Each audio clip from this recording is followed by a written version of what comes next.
Good morning eighth class. आज हम the tsunami chapter का थर्ड स्टोरी पढ़ रहे हैं। कल तक आपने क्वेश्चन आंसर कर लिए थे। अब इसका थर्ड स्टोरी क्या है हम देख लेते हैं। Look carefully at the picture of the boy and his dog and try to describe the things that you C.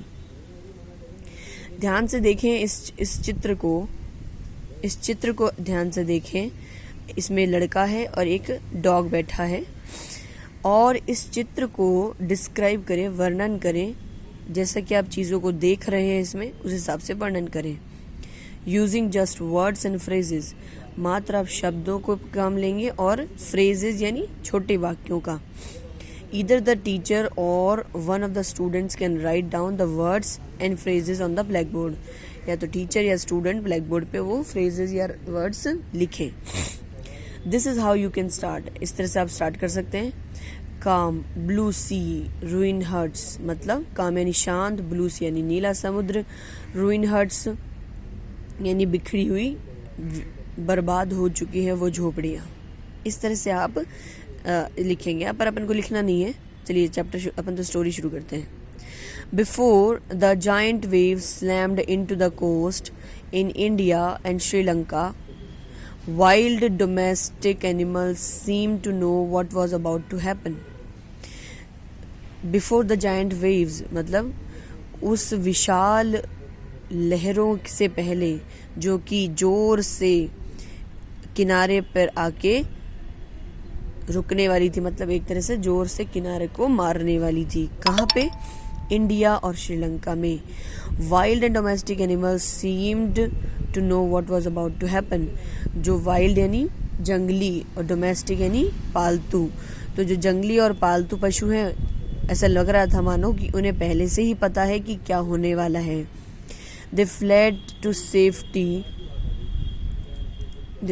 Safety, वो सुरक्षा पाना चाहते हैं। According to eye witness accounts, elephant screamed, आंखों देखे नज़ारे के अनुसार हाथी चिल्लाता है। And ran for higher ground, वो ऊपर वाले ग्राउंड पे जाना चाहता है, मतलब ऊपर की तरफ जाना चाहता है। Dogs refuse to go outdoors, और जो कुत्ते हैं वो बाहर नहीं जाना चाहते हैं। Flamingos abandon their low lying breeding areas, और जो सारस हैं वो अपने प्रजनन के क्षेत्र को छोड़ना चाहते हैं या छोड़ वहां से गए हैं। And zoo animals rushed into their shelters and could not be enticed to come out back, और जो चिड़ियाघर के जानवर हैं वो अपने जो शेल्टर से जहाँ पे उनको रखा जाता है वहां से भाग चुके हैं और उनका वापस मन भी नहीं है आने का। Many people believe that animals possess a sixth sense to know when the earth is going to shake। बहुत लोगों का विश्वास है कि जो जानवर है उनके पास छठी इंद्री भी होती है, जिससे कि वो किसी भी चीज़ को सबसे पहले महसूस करते हैं। तो उन्हें भी अर्थक्वेक, जो कि धरती हिल रही थी, उसका सबसे पहले आभास हुआ।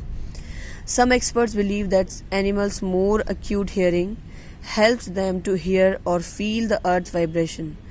कुछ विद्वानों का मानना है कि जो एनिमल्स की जो तीव्र सुनने की शक्ति है और उन्हें महसूस करने की शक्ति भी सबसे ज़्यादा होती है, तो उससे उन्होंने पता लगाया कि अर्थ में वाइब्रेशन यानी अर्थ में कंपन हो रहा है।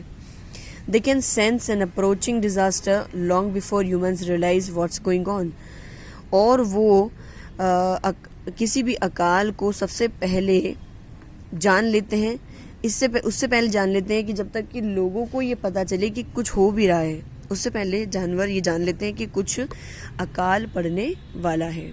यहाँ तक पढ़ते हैं। Thank you so much.